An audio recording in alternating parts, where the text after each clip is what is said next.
Hello, my friends. Welcome to your Motivation Pep Talk. Jill here, and let's get going. All right.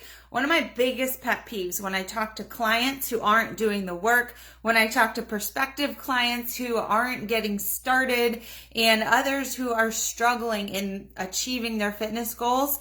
And the biggest thing I hear is I'm not motivated. It drives me crazy. And so today I want to go over 10 things that you can do to get over this I'm not motivated. I always do that. I'm not motivated moment in time feeling. All right. So let's just dive right into them. The number one thing is I want you to know you're not alone.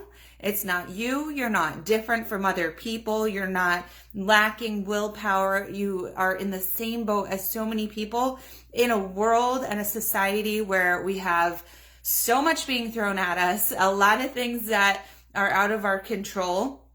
We have a lot of stresses on us, a lot of responsibilities. It is draining and it's stressful. And the last thing that you feel like you can do is be in control of one of the hardest things to do, and that is get in control of getting your consistency down with your nutrition and your fitness when there's so many other things pulling at you and stressing you out that are going to try to deter you.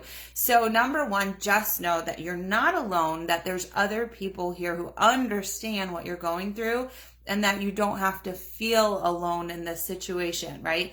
Anytime you need to, you know I'm here, and you most likely have a community of others, people in your life who you know, like, trust, who will listen to you. So the best thing you can do is look to lean on others and not go inside into your shell where you're going to stay in this I'm not motivated feeling, which can be just momentary. Okay. So the second thing I want to say, so I've got 10 things. So number two is, yes, you can have a pity party, but I'm going to limit it to 5 seconds. All right. So if you start feeling and saying, I'm not motivated, then I need you to count backwards from 5, 5, 4, 3, 2, 1, and put on your productive big girl or big boy pants and figure out a solution, right? There's no sitting and wallowing in this I'm not motivated but not doing anything about it. You have to put on those productive pants and say, okay, I'm recognizing what's going on. I'm recognizing a feeling. It is just temporary. What do I need to do now, right? The number 3 thing is, and this is interesting because it happened just today with one of my clients who said, no, I didn't get a workout done today like you asked me to yesterday. I'm going to wait until Monday, right? There's no waiting. If you're feeling unmotivated and you know you want to have a goal or you have a goal and that you're not doing anything right now to achieve it, it's not wait 3 days to start. It's start now, because you don't want to backslide, right? Because that's the worst thing. And that's what happens a lot towards the end of the year with many of us, is we know we have a goal, but we put it off because we know that there's going to be a lot of temptations and a lot of stresses and a lot of parties come the last 3 months of the year. But if for 3 months of the year, you say, I'm going to wait until the new year, I'm going to wait until Monday, I'm going to wait until the 1st of next month to do this, I'm going to wait until I get back from this, and I'm going to wait until after this.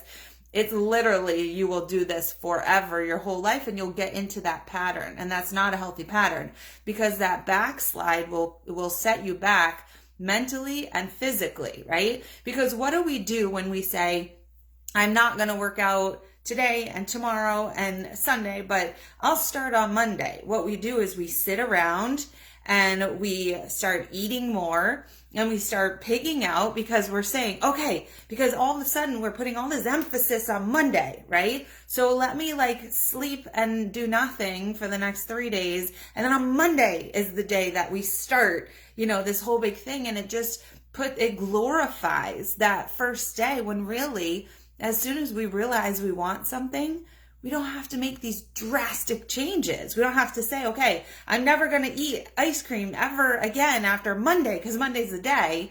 And so on Sunday night, you are pigging out on ice cream, right? No alcohol on Monday. So on Friday, Saturday, Sunday, you're binging on alcohol. It's not going to help you if you know you have a goal and you know you're not feeling good about where you're at.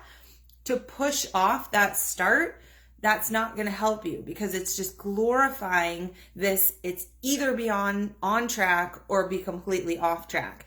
And what we want to do is, when we realize that we have a goal and that we're not being productively doing things to get us there, is that in that moment we say, okay, I need to make the efforts and I need to get started and go in the right direction, right? So another big thing is we need to recognize what motivates us, and it's two things, right? We are motivated by two things. Number one, it's avoiding pain. And so if you are feeling the pain of being uncomfortable in your skin, right? Of being inactive, if you're recognizing, right? Being inactive makes me feel how? And gaining weight makes me feel how? And being 10 pounds, 20 pounds, 30 pounds overweight, how does this make me feel, right?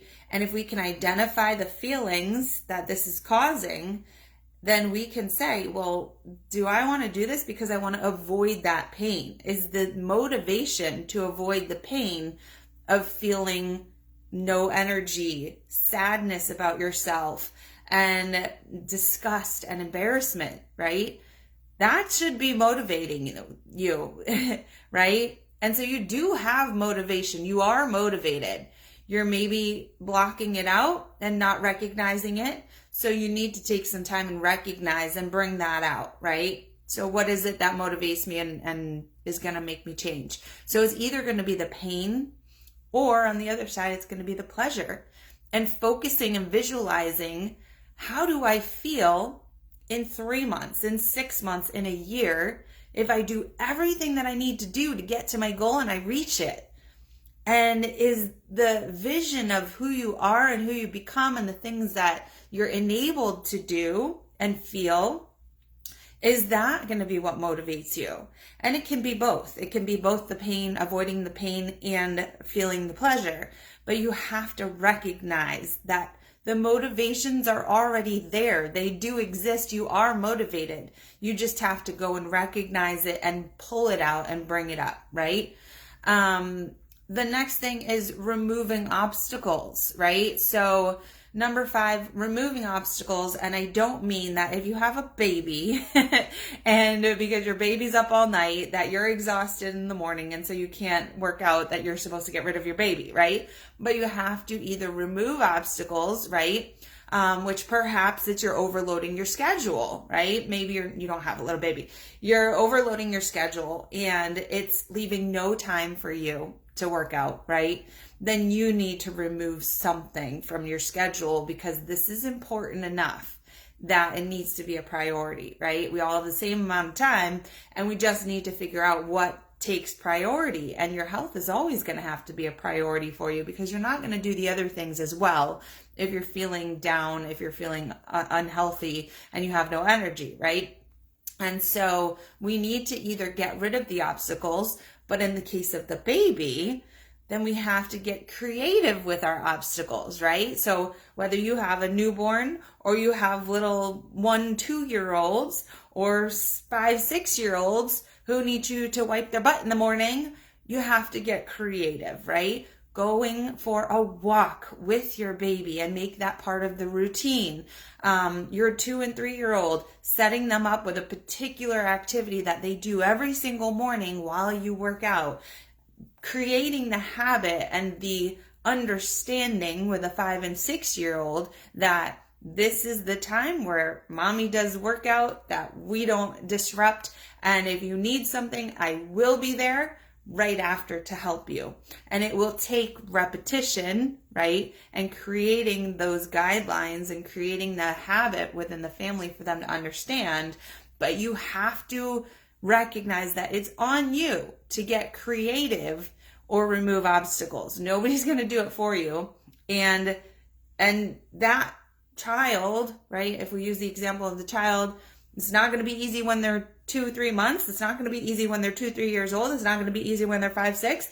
And, and so things will continue to change, and even my kids are 8 and 10, and now you got to take them to the bus earlier in the morning. And so you have to recognize that the obstacles don't really go away ever, right? You're always going to have things, and you have to be creative, and you have to take charge and say, okay, how are we going to get creative with the obstacles and make them work regardless? Because you're always going to have obstacles, right? All right, number 6.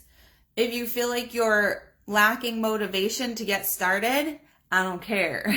Just do it, right? Just do what you have to do to get started towards your goal. Take the necessary action that will get the ball rolling. Motivation isn't necessary to achieve your health and fitness goals. You don't even have to be motivated. You just have to act, right? So I wake up and I don't want to do a workout. I don't feel motivated. I feel motivated to keep sleeping. It's dark and it's cold, right? I don't care. You have a goal, you get up and you do it anyways. And honestly, when you start to see that you can do it, when you start to do it consistently, then it'll be motivating when you start seeing results to continue. But if you're thinking that you don't feel like you want to or have the motivation, then you just have to physically get going and start doing it, right?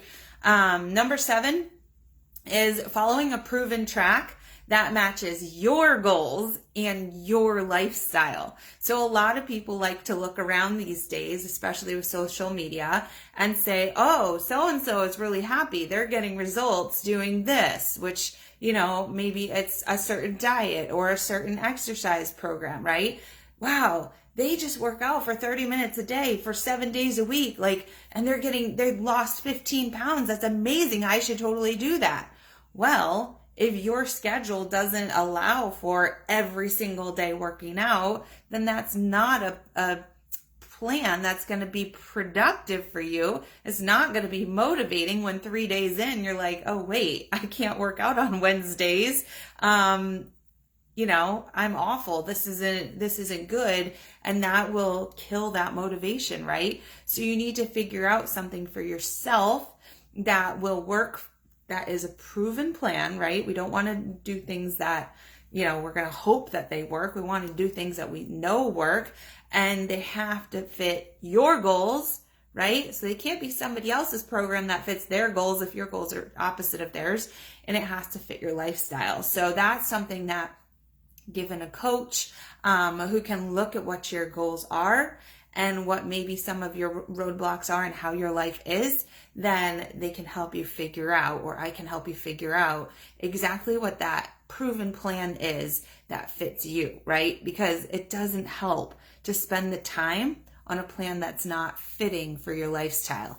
Number 8, it's get out of your head and be objective, right? Like I said, you need to just do things when your mind is saying, I don't want to work out, blah, blah, blah, right? I don't like this. I'd rather do this.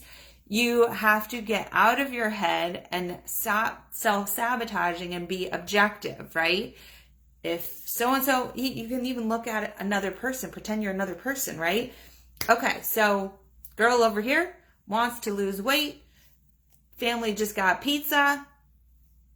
Do I want to eat 3 pieces of pizza? Do I want to not eat them because maybe it's not going to this and that? You have to be objective, right? If it wasn't you in your head, what would you tell a friend, right? And so that's why, again, having a friend, a coach who can say to you, well, tell me, what's your goal? Oh, okay. Well, don't eat 3 pieces of pizza. Maybe have a half a slice, right? And somebody who can objectively look at you and say, hey, remember when you said this was your goal? Yeah, I don't think that's going to help you, right? So let's get in it. So having somebody who is objective, who can objectively tell you, I think you should do this and not that, right? Number 9, don't go it alone if you're not there yet. If you have an understanding that you're struggling to stay on track by yourself, then don't try to be all high and mighty and hero and say, oh, I got this. I just need to actually do it. But if I do it, then I got it. I'm good. Don't worry, because until you've built that self-awareness and that strength in the journey, that you've become somebody who can really, really strongly stick to the plan, which I'm telling you is hard for everybody. Don't go it alone.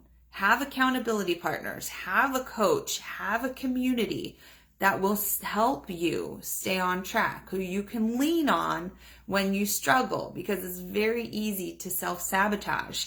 And if you're not telling anybody what you're doing and putting it out there, and if you have nobody to turn to when you struggle, then it's very, very hard to do this alone, especially if you haven't yet proven to yourself that you are really good at going it alone, right? So number 10, last one, is take action. So I want you to tell me, as soon as you watch this, what are your 3 action steps? What are you going to do right now? It's not like, oh, this was nice to watch, maybe later I'll do this. It's right now. You have to take action. What are you going to do today that will get you motivated, right? Some ideas. Get up right now and start walking. Go for a 10-minute walk right now, right? Take out a notebook and plan a healthy dinner or whatever meal is coming up, right? Get in touch with a coach, right? You can get in touch with me if you want. My website, JillOrtizFitness.com. Email Jill@JillOrtizFitness.com. You can message me. You can comment on this video wherever. You can comment and message me on Instagram, Facebook, YouTube, wherever you want to get in touch. But start making a plan. Have somebody help you, right? Maybe it's writing down your goals, right? What are 3 action steps that are going to get you to your goals, that are going to get you started, restarting lunch hour walking today? That's great. Facebook didn't even tell me that I have anybody live watching. This is great. Hi. You can't wait on this. You can't think on this, or else you're going to just continue to stay in your head and you're going to self-sabotage. So what are your action steps, right, to get to your goals? You have to take action, and you have to stop saying, I'm not motivated.